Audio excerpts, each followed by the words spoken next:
दोस्त, सृजन classes bye Ranjan sir में आप लोग का हार्दिक स्वागत है। तो चलिए हम लोग प्रोबेबिलिटी में सेकंड चैप्टर का थ्योरी पढ़ रहे थे, उसी थ्योरी को हम आगे बढ़ाते हैं दोस्त। आया जा, चलिए देखा, ए और बी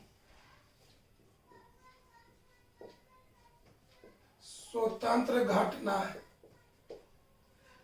जब ए और बी स्वतंत्र घटना है तो दोनों घटना के इंटरसेक्शन की प्रोबेबिलिटी अलग अलग घटना की प्रोबेबिलिटी के गुणनफल के बराबर होता है। इसलिए probability of A intersection B बराबर probability of A into probability of B. कोई दिक्कत? अगेन मतलब अब probability of A union B इंट, बताओ यदि ए और बी स्वतंत्र घटना है तब probability of A intersection B का मान हुआ probability of A into probability of B. हम पूछेंगे कि बताओ बाबू, ए और बी स्वतंत्र घटना है तो बताइए कि probability of A intersection B बराबर क्या होगा? तो probability of A into probability of B. अब चलिए, यदि ए और बी स्वतंत्र घटना है तो probability of A union B का मान क्या होगा? तो बताइए, ए यूनियन बी का हम पहला चैप्टर में फॉर्मूला बताए हैं। पहला का प्रोबेबिलिटी जोड़ दूसरा का प्रोबेबिलिटी घटाओ दोनों के इंटरसेक्शन की प्रोबेबिलिटी। तो बोल इतना का मान कितना होगा? बोल probability of A probability of B घटाओ ए इंटरसेक्शन बी। चलिए बढ़ते आगे, इसी को आगे बढ़ाते हैं। Probability of A union B बराबर probability of A plus probability of B घटाओ, चलो बताओ बाबू, probability of A intersection B का मान यहां से दे दीजिए। बताओ इतना के जगह हम क्या लिखेंगे? Probability of A into probability of B. चलिए मान पुट करो, probability of A into probability of B. बढ़ते हैं दोस्त, इसी को आगे बढ़ाते हैं। Probability of A union B बराबर, ये हो गया पहला पद, ये हो गया दूसरा पद। इसमें भी प्रोबेबिलिटी ऑफ बी है, एकरो में प्रोबेबिलिटी ऑफ बी है, तो प्रोबेबिलिटी ऑफ बी को कॉमन ले लीजिए। आगे बढ़ते दोस्त, प्रोबेबिलिटी ऑफ ए बराबर, चलिए कॉमन ई और ई पद में कॉमन लीजिए, तो प्रोबेबिलिटी ऑफ बी बराबर, चलिए तो प्रोबेबिलिटी ऑफ बी में प्रोबेबिलिटी ऑफ बी से भाग दे तो बचेगा 1, ये माइनस के जगह माइनस, ये पूरा में प्रोबेबिलिटी ऑफ बी से भाग देने की कट जाएगा, तो क्या बचेगा? प्रोबेबिलिटी ऑफ ए। कोई दिक्कत? अब यहाँ पर रफ में आई, हम आपको रफ बताए थे। चलिए आइए, बताए थे बाबू, अगर डैश वाला निकालना है तो 1 में बिना डैश वाला घटा दीजिए, अगर बिना डैश वाला निकालना है तो 1 में डैश वाला घटा दीजिए। आइए बताइए, रफ देखा जाए बाबू। प्रोबेबिलिटी ऑफ ए बराबर तो 1 minus probability of A dash. अगर यही हम पूछे प्रोबेबिलिटी ऑफ ए डैश बराबर तो 1 माइनस प्रोबेबिलिटी ऑफ ए। अगर हम पूछे प्रोबेबिलिटी ऑफ बी बराबर तो 1 minus probability of B dash.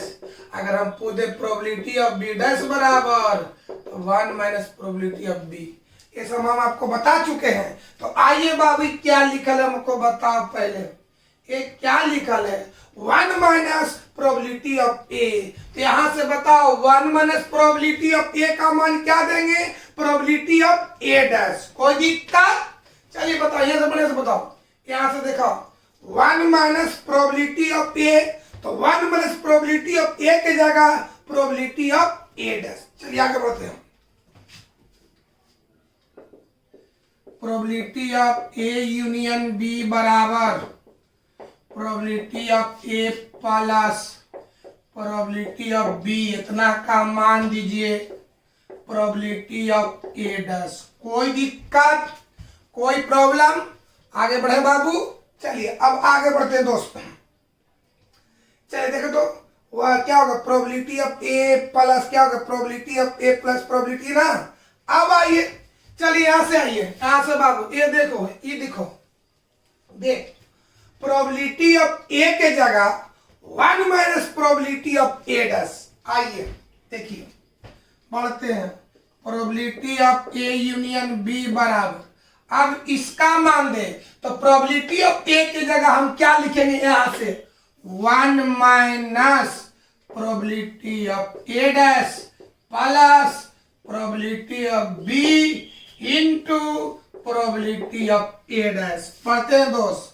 आइए, probability of A union B बराबर, चलिए पहला पद है, आई दूसरा पद है, इस पद में भी प्रोबेबिलिटी ऑफ ए डैश है, इस पद में भी प्रोबेबिलिटी ऑफ ए डैश है, तो बोलो दोनों में हम कॉमन लेंगे कि 1 ज्यों के त्यों कॉमन लेंगे प्रोबेबिलिटी ऑफ ए डैश, यानी कितना कॉमन लिए, minus probability of A dash. इतना से इसमें भी भाग देंगे, इतना से इसमें भी भाग देंगे, तो बताओ minus probability of A dash में इसमें भाग देंगे तो 1 plus plus minus minus cut गया, तब प्रोबेबिलिटी ऑफ बी कोई दिक्कत, इसलिए चलो बाबू, चलिए प्रोबेबिलिटी ऑफ ए यूनियन नहीं दिखाई देगा, यहां पर लिख देते हैं बुआ। आई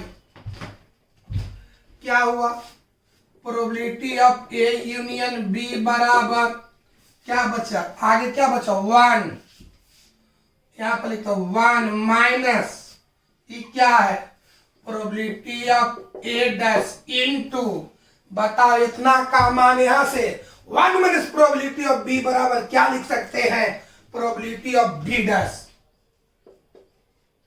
चलिए क्या फॉर्मूला हुआ कि यदि ए और बी स्वतंत्र घटना हो तो probability of A union B बराबर 1 minus probability of A dash into probability of B dash. कोई दिक्कत है, इसको देखिए तो हम और समझाते हैं।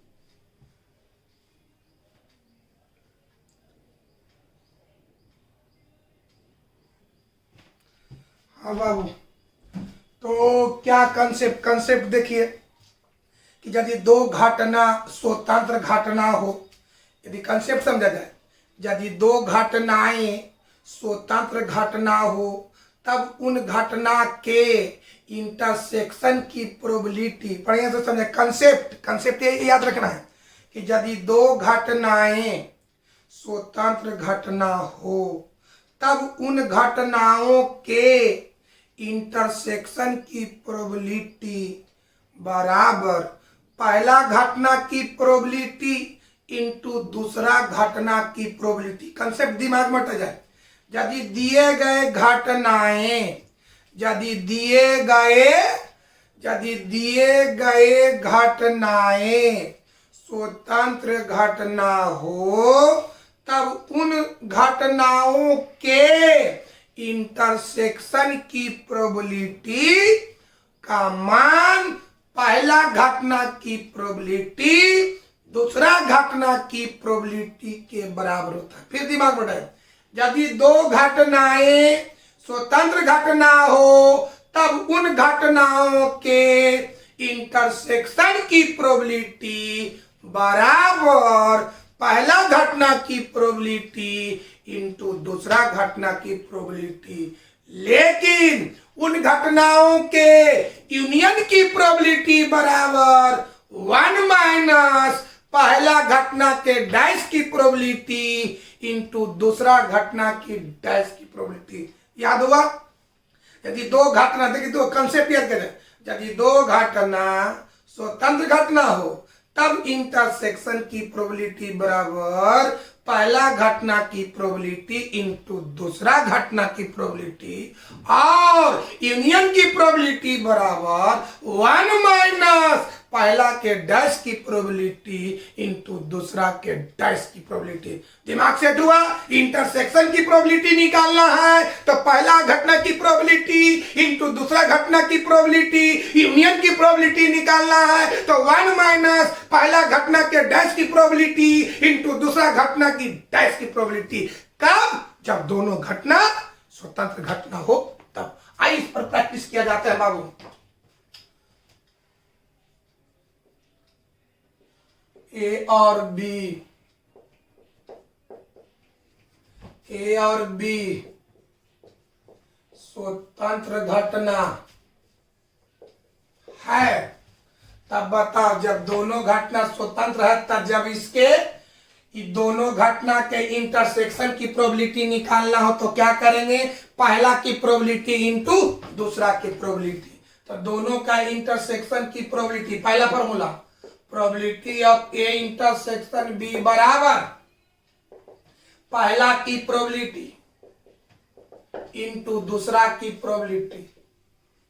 यदि हमको निकालना है यूनियन माने probability of A union B बराबर तब क्या होगा? 1 माइनस पहला के डैश की प्रोबेबिलिटी इंटू दूसरा के डैश की प्रोबेबिलिटी इंटू। आइए और समझते हैं। ई और एफ स्वतंत्र घटना है। बताओ ई और एफ स्वतंत्र है तो यदि दोनों का इंटरसेक्शन की प्रोबेबिलिटी निकालना है तो पहला की प्रोबेबिलिटी इंटू दूसरा की प्रोबेबिलिटी। बोलो probability of E intersection F बराबर पहला की प्रोबेबिलिटी इंटू दूसरा की probability. Probability of E into probability of F. आगे अगर हमको दोनों का यूनियन का निकालना हो यानी probability of E union F तब क्या होगा? 1 माइनस पहला के डैश की प्रोबेबिलिटी इंटू दूसरा की डैश की probability. Probability of E dash into probability of F dash. और समझाते हैं। एम और एन स्वतंत्र घटना है। कौन घटना? स्वतंत्र घटना। अगर दोनों का इंटरसेक्शन का निकालना probability of M intersection M बराबर पहला की प्रोबेबिलिटी इंटू दूसरा की probability. Probability of M into probability of A. लेकिन यदि हमको दोनों का यूनियन का निकालना हो तब क्या होगा? 1 माइनस पहला की डैश की प्रोबेबिलिटी इंटू दूसरा की डैश इंटू। कोई दिक्कत, कोई प्रॉब्लम? चलिए तो इसको गौर कीजिए, इसके बाद हम इसके बारे में बताएं।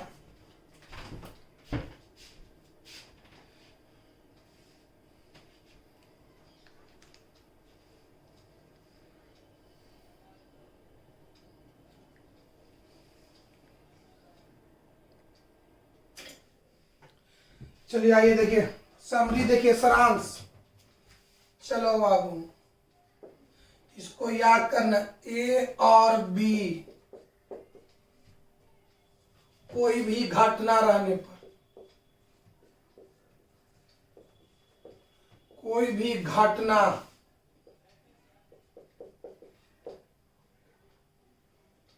कहता कि ए और बी कोई भी घटना रहने पर, बात को समझो, यदि ए और बी कोई भी घटना हो, चाहे स्वतंत्र घटना हो या अपवर्गीय घटना हो और या और कोई घटना हो, कहता ए और बी कोई भी घटना रहने पर, कोई भी चाहे तो अपवर्गीय हो या स्वतंत्र हो या और कोई घटना हो, तब इंटरसेक्शन की प्रोबेबिलिटी क्या होगा और यूनियन की प्रोबेबिलिटी क्या होगा। तो यदि ए और बी कोई भी घटना हो या कोई भी घटना रहने पर, पहले दोनों का इंटरसेक्शन की प्रोबेबिलिटी बताओ क्या हम आपको बताते हैं कि यदि ए और बी कोई भी घटना हो, किसी तरह का घटना हो, तब इंटरसेक्शन की प्रोबेबिलिटी कैसे निकालेंगे और यूनियन की प्रोबेबिलिटी कैसे निकालेंगे। तो बताओ देख मेरे भाई, इंटरसेक्शन की प्रोबेबिलिटी, तो पहला की प्रोबेबिलिटी जोड़ दूसरा की प्रोबेबिलिटी, पहला की प्रोबेबिलिटी जोड़ दूसरा की प्रोबेबिलिटी। अगर यह इंटरसेक्शन है तो घटा देंगे यूनियन, अगर यह यूनियन है तो घटा देंगे इंटरसेक्शन। कब? जब ए और बी कोई भी घटना रहे तब। बढ़िया से बताओ, अगर ए और बी किसी तरह का घटना हो, चाहे तो स्वतंत्र हो या अपवर्जी हो, तो इंटरसेक्शन की प्रोबेबिलिटी निकालने का क्या तरीका है और यूनियन की प्रोबेबिलिटी निकालने का क्या तरीका है। तो पहला घटना की प्रोबेबिलिटी जो दूसरा घटना की प्रोबेबिलिटी, इंटरसेक्शन रहेगा तो यूनियन घटा देंगे और यूनियन रहेगा तो इंटरसेक्शन घटा देंगे। तो आइए पहला की प्रोबेबिलिटी, पहला ए है दूसरा बी है, पहला की प्रोबेबिलिटी, प्रोबेबिलिटी ऑफ ए जो दूसरा की प्रोबेबिलिटी, प्रोबेबिलिटी ऑफ बी घटाओ, यहां इंटरसेक्शन है तो घटा देंगे union, probability of A union B चला जाए, probability of A union B. अब बता, यहां यूनियन है तो घटाएंगे इंटरसेक्शन, क्या होगा? Probability of A plus probability of B घटा probability of A intersection B. ऐसा कब करेंगे? जब ए और बी कोई भी घटना हो, किसी तरह का घटना हो, है ना बाबू, चाहे अपवर्जी हो या स्वतंत्र हो या और कोई घटना हो, तो यूनियन निकालने का यह तरीका है और इंटरसेक्शन निकालने का क्या तरीका। अब आइए दूसरा, ए और बी अपवर्जी घटना,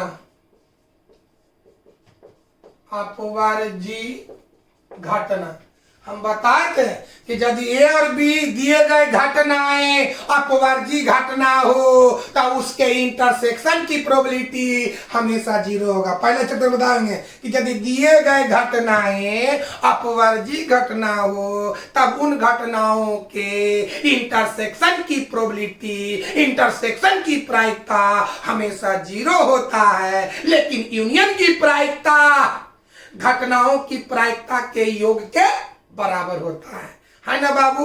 चलिए आइए, तो ए और बी अपवर्जी घटना हो, इसलिए probability of A intersection B बराबर 0, probability of A union B बराबर, तो यूनियन की प्रोबेबिलिटी घटनाओं की प्रोबेबिलिटी के योग के बराबर हो, यानी पहला घटना का प्रोबेबिलिटी जो दूसरा।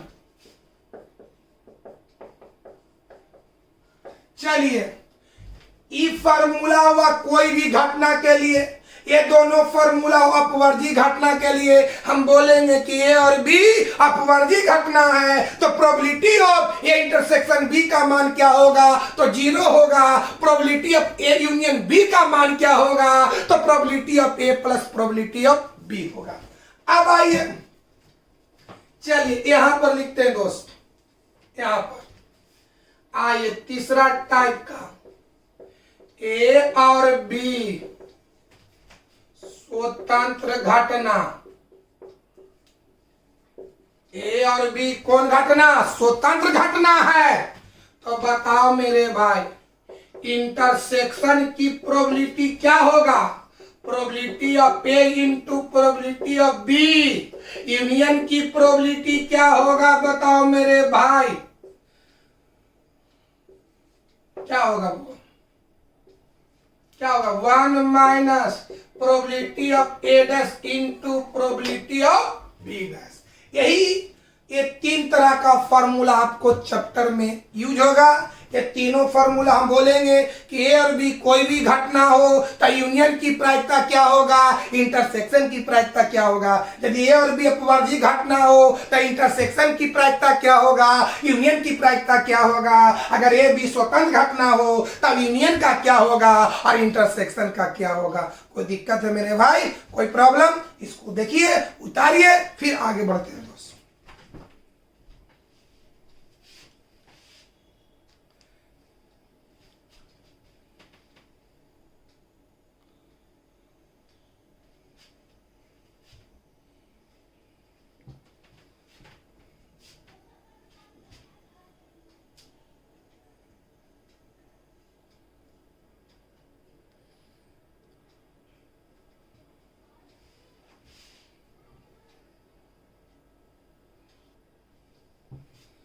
चलिए बाबू, नोट में यहाँ पर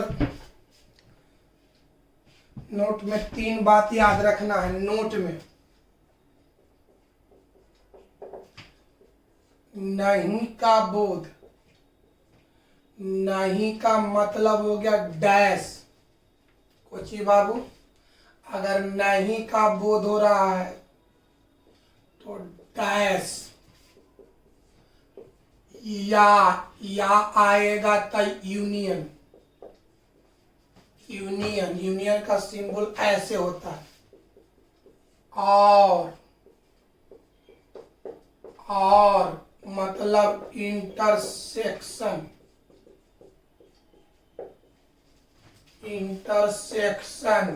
चलिए, नहीं का मतलब डैश, या का मतलब यूनियन, और का मतलब इंटरसेक्शन। याद रखना है, नहीं का मतलब डैश, या का मतलब यूनियन, और का मतलब इंटरसेक्शन।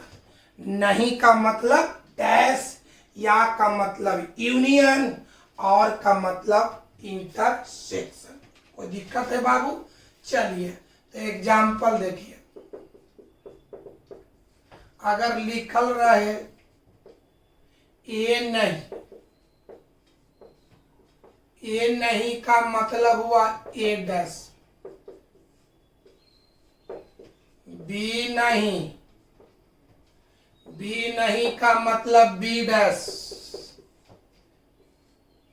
ए यूनियन बी में से कोई नहीं,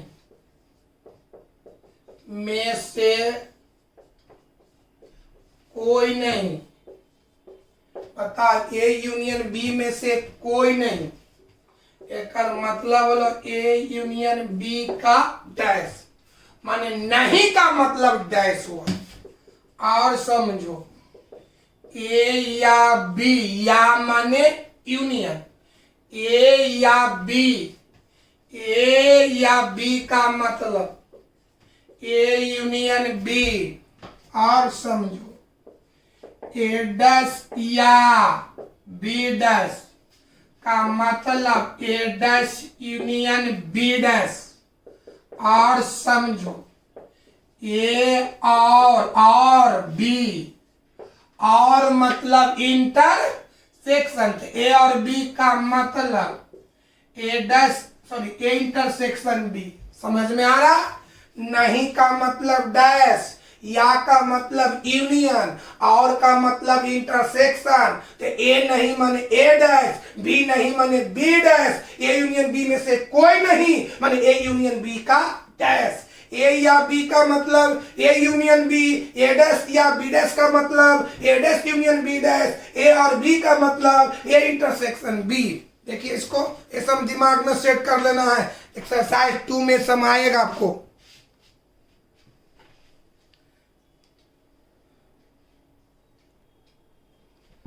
और आगे देखे बाबा,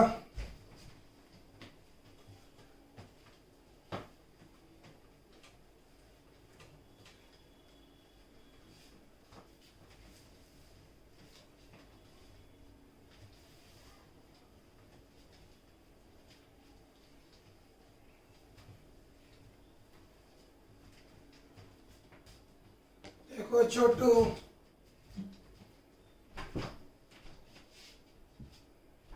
आगे देखा जाए, कुछ और बात समझे।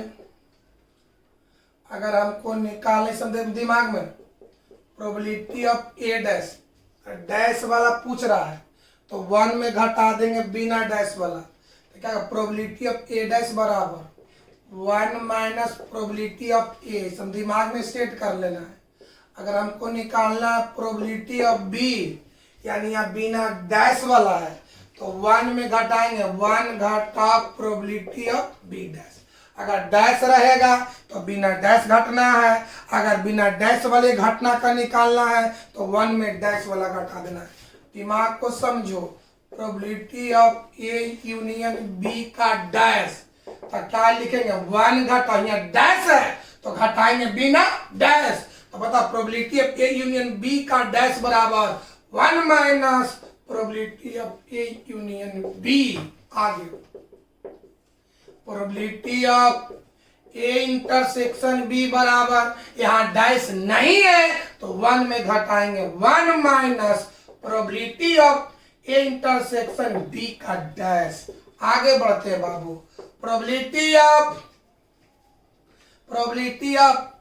ई डैश बराबर तो 1 माइनस प्रोबेबिलिटी ऑफ ई। कोई दिक्कत है? ये दिमाग में सेट हुआ, इस तरह का एक्सरसाइज 2 में हम यूज कर सकते हैं। कोई दिक्कत, कोई प्रॉब्लम? दिमाग में सेट किया जाए बाबू।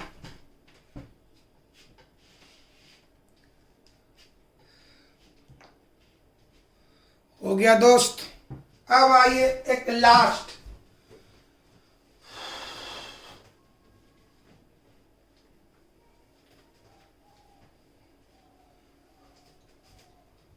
देखो बउआ,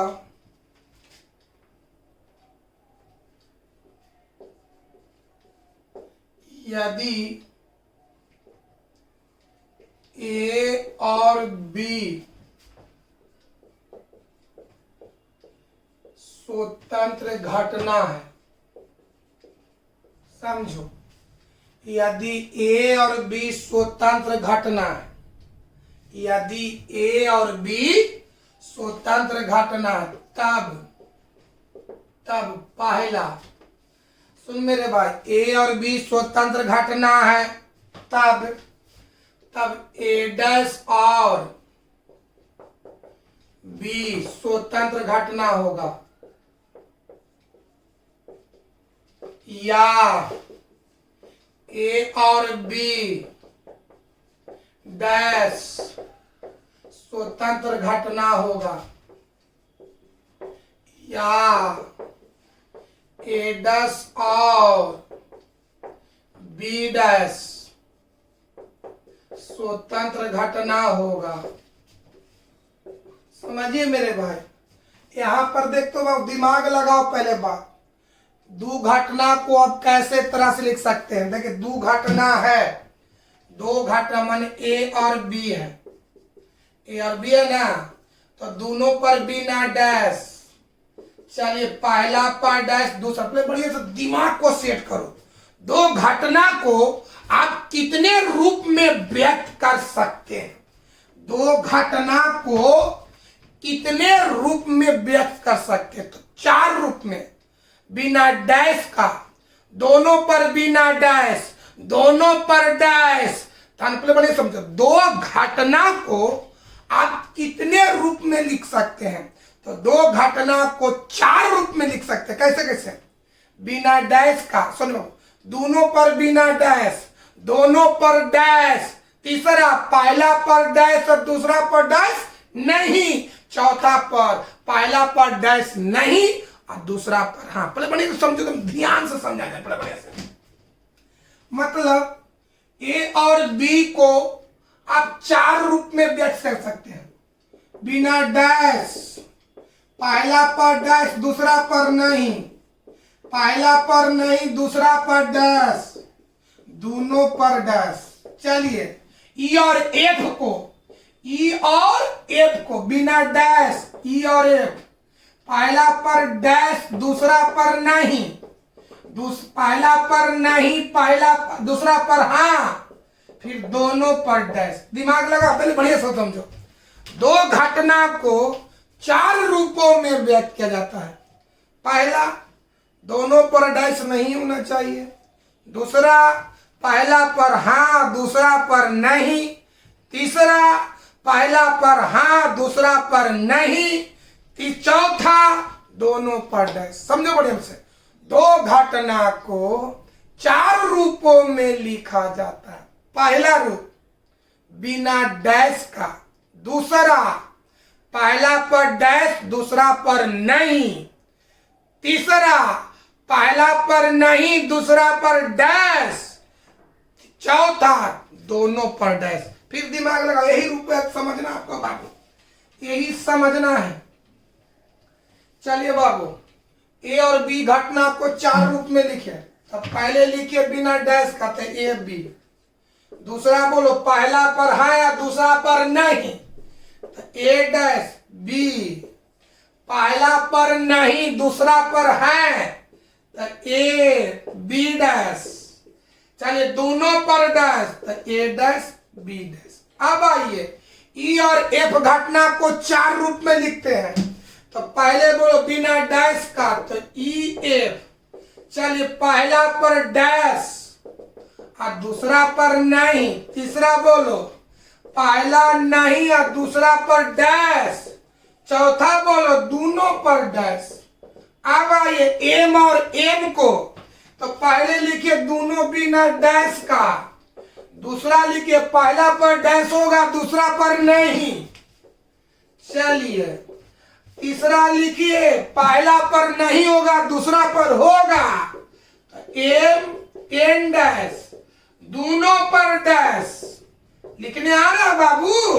अब चले एक्स और वाई घटना रहे, एक्स और वाई घटना को चार रूपों में, तो पहले लिखिए बिना डैश का, फिर दूसरा रूप बताइए पहला पर होगा दूसरा पर नहीं होगा, तीसरा रूप बताइए पहला पर नहीं होगा और दूसरा पर डैश होगा, चौथा दोनों पर डैश।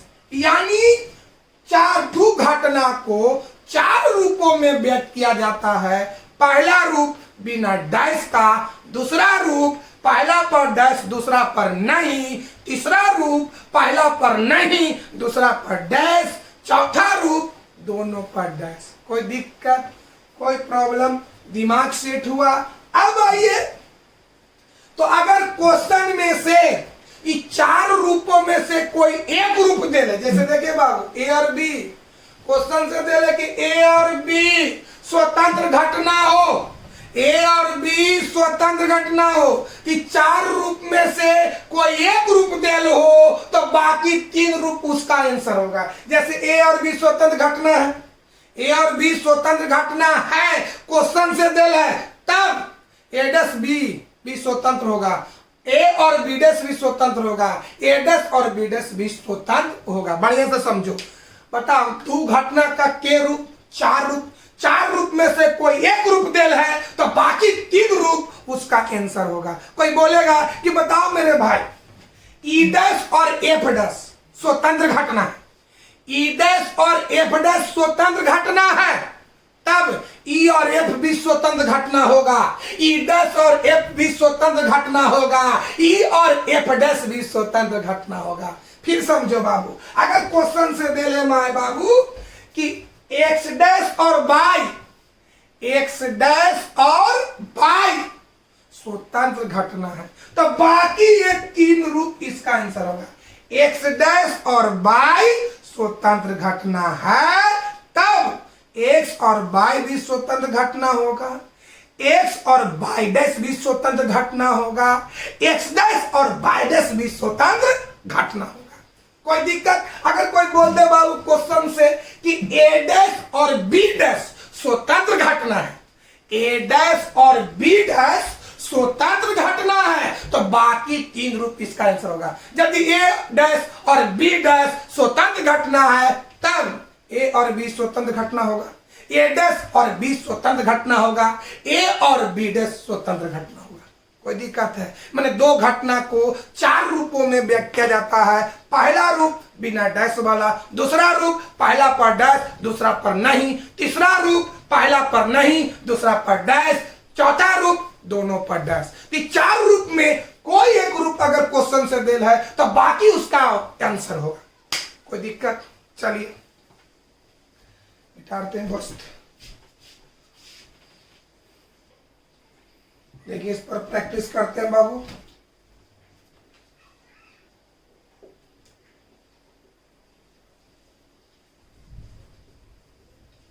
जब ए डैश और बी डैश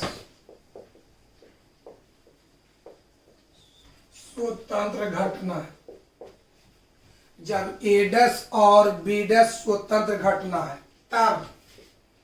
तब देखिए कौन कौन होगा। ए और बी स्वतंत्र घटना होगा,